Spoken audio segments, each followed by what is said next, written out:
আসসালামু আলাইকুম রহমতুল্লাহি ওবরাকাতু। প্রতি বছরে আমাদের এবাদতের বিশেষ বিশেষ দিনগুলি আসে, যেগুলির বিভিন্ন ধরনের ফজিলত আছে সহিহ হাদিস অনুযায়ী। এর মধ্যে থেকে অন্যতম হল রমজান মাস। সুপ্রিয় দর্শক, রমজান মাসের মধ্যে রোজা রাখা নিয়ে কারো মাঝে কোনো ধরনের ইখতিলাফ নেই, কোনো মত পার্থক্য নেই, মতবিরোধ নেই। কিন্তু রমজান মাসে তারাবির নামাজ, এই তারাবির নামাজের রাকাত সংখ্যা নিয়ে অনেক কথা শোনা যায় আলেম ওলামাদের মুখে, মুফতি মুহাদ্দিসদের মুখে, দায়ীদের মুখে। কেউ বলেন ৮ রাকাত, কেউ বলেন ২০ রাকাত, কেউ বলেন আরও বেশি, কেউ বলেন আরও কম, কেউ বলেন ২০ রাকাতের নিচে পড়লে তাহা আদায় হবে না, কেউ বলে যে ২০ রাকাত পড়া বেদাত, শুধু ৮ রাকাতেই পড়তে হবে। বিভিন্ন জনে বিভিন্ন ধরনের কথা বলে থাকে। আসলে ঘটনা কি? মূল ঘটনা হলো রাসূল করিম সাল্লাল্লাহু আলাইহি সাল্লামের জীবদ্দশায় তিনি ৩ দিন মসজিদে এসে তারাবির নামাজ পড়েছেন। যখন দেখলেন সাহাবায়ে কেরামদের এক্ষেত্রে অনেক আশা উদ্দীপনা এবং অনেক ভিড়াভিড়ি, রাসূল করিম সাল্লাল্লাহু আলাইহি সাল্লাম তখন মসজিদে পড়া ছেড়ে দিলেন এবং বললেন যে যেভাবে আশা উদ্দীপনা এবং সাহাবীদের মধ্যে খুব সমাগম দেখা যাচ্ছে, না জানি ফরজ করে দেওয়া হয়, আর যদি ফরজ করে দেওয়া হয় তাহলে হয়তো উম্মতরা তাহা পুঙ্খানুপুঙ্খানু আদায় করতে পারবে না। তাই নবী করিম সাল্লাল্লাহু আলাইহি সাল্লাম বন্ধ করে দিলেন মসজিদে তারাবির নামাজ পড়া। এরপরে রাসূল করিম সাল্লাল্লাহু আলাইহি সাল্লাম থেকে আর তারাবির নামাজ মসজিদে পড়ছেন কোনো বর্ণনা পাওয়া যায় না।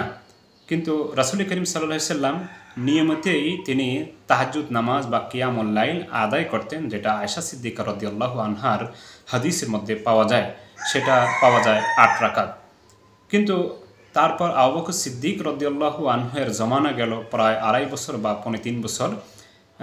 তখনকার অবস্থাও জানা যায় না যে তিনি কিভাবে পড়ছেন বা পড়তে বলেছেন, কত রাকাত পড়ছেন। আবার রাসূল করিম সাল্লাল্লাহু আলাইহি সাল্লামও তারাবির নামাজ কত রাকাত পড়েছেন সেটাও সুনির্দিষ্টভাবে জানা যায় না। আর অনেকে যে বলে থাকেন ৮ রাকাত, সেটা নিয়েও মতপার্থক্য যে ৮ রাকাত হলে সেটা কি তারাবি না তাহাজ্জুদ, অর্থাৎ তারাবির নামাজ আর তাহাজ্জুদ নামাজ কি এক না ভিন্ন জিনিস, এ নিয়েও মতপার্থক্য রয়েছে। তারপর আসলে হজরত ওমর রাদিয়াল্লাহু আনহুর জামানা, তার খেলাফত। তখন হজরত ওমর রাদিয়াল্লাহু আনহু তিনি এক রমজান মাসে মসজিদে এসে দেখলেন যে বিভিন্ন সাহাবায়ে কেরাম বিভিন্নভাবে তারা কিয়ামুল লাইল করতেছে বা তারাবির নামাজ পড়তেছে, কেউ একা একা, কেউ দুইজনকে নিয়ে পড়তেছে। তো ওমর রাদিয়াল্লাহু আনহু তিনি হযরত উবাই ইবনে কাব রাদিয়াল্লাহু আনহু এবং তামিমে দারি রাদিয়াল্লাহু আনহু এই দুইজনকে ইমাম নিযুক্ত করে দিলেন এবং বললেন যে তাদের পিছনে তোমরা এই নামাজটা পড়ো। ওমর রাদিয়াল্লাহু আনহু এটা ঠিক করে দিয়ে তিনি চলে গেলেন। পরের দিন এসে দেখলেন যে সকলে একজন ইমামের পিছনে তারাবির নামাজ পড়তেছে। তখন ওমর রাদিয়াল্লাহু আনহু বললেন যে নি'মাল বিদআতু হাদিহি, আমার এই নতুন সিস্টেমটা কতই না উত্তম। এখন মুশকিল হলো যে ওমর রাদিয়াল্লাহু আনহু কি ২০ রাকাত পড়তে বলছেন না ৮ রাকাত, অর্থাৎ এই বিতির সহকারে ১১ রাকাত, সেটা বিভিন্নভাবে বিভিন্ন বর্ণনা রয়েছে সে বিষয়ে। কিন্তু কোনটা? সুপ্রিয় দর্শক, এরপর থেকে মতপার্থক্য এবং মতভেদ, মতবিরোধ শুরু হয়েছে যে ৮ রাকাত না ২০ রাকাত। কিন্তু ইমামদের বিভিন্ন উক্তি ঘাটলে দেখা যায় তারা অনেকে বলে থাকেন যে এটা সুনির্দিষ্ট কোনো রাকাত নেই। মূলত হলো রমজান মাসটা রাতের বেলায় এবাদতের মাধ্যমে কাটিয়ে দেওয়া, এটা হচ্ছে মূল। নামাজ পড়বে, কোরআন তেলাওয়াত করবে এবং জিকির আজকার করবে, তাসবিহ তাহলিল করবে। কারণ হাদিসের মধ্যে আছে যে ব্যক্তি সওয়াবের আশায় রমজান মাসে রাতে দাঁড়িয়ে থাকবে, অর্থাৎ এবাদত বন্দিগিতে অ্যাক্টিভ থাকবে, তার পূর্বে সমস্ত গুনাহ মাফ করে দেওয়া হবে। এটা অনেকে বলে থাকেন। অতএব নির্দিষ্ট কোনো রাকাত সংখ্যা নেই।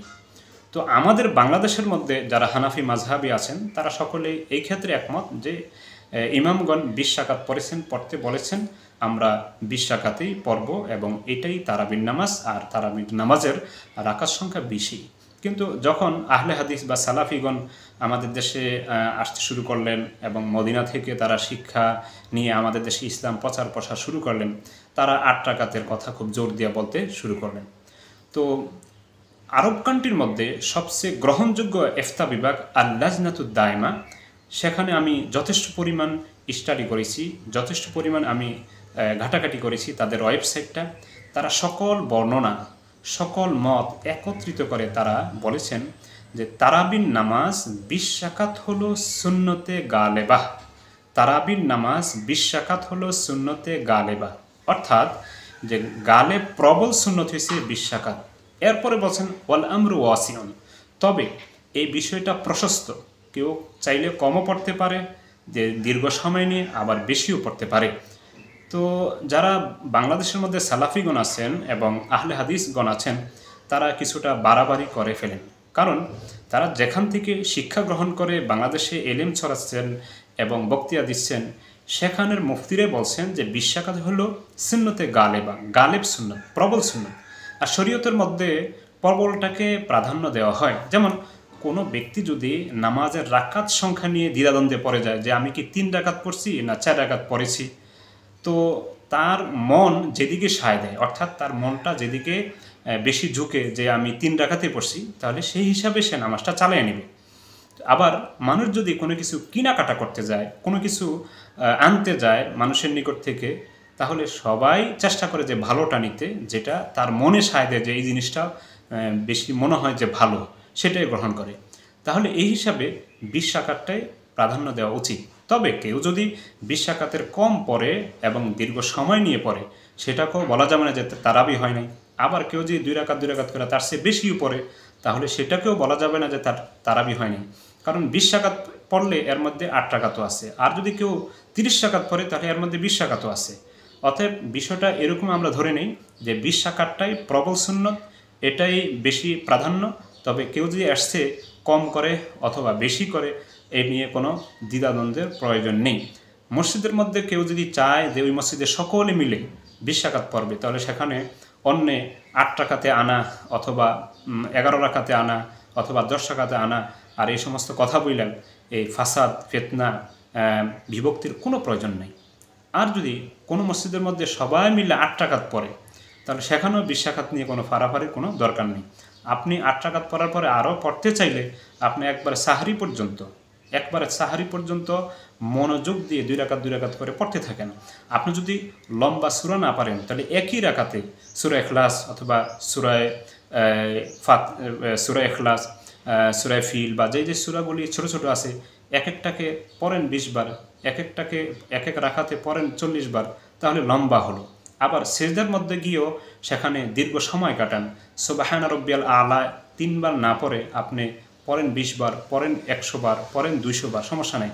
অথবা সিজদার মধ্যে রাসূল করিম সাল্লাল্লাহু আলাইহি সাল্লামের পক্ষ থেকে আরও যত দোয়া বর্ণিত হয়েছে, সেগুলি বারবার পড়েন, তাহলেই রমজানটা যথার্থ হবে এবং নামাজটা সঠিকভাবে হবে, সুন্দরভাবে হবে।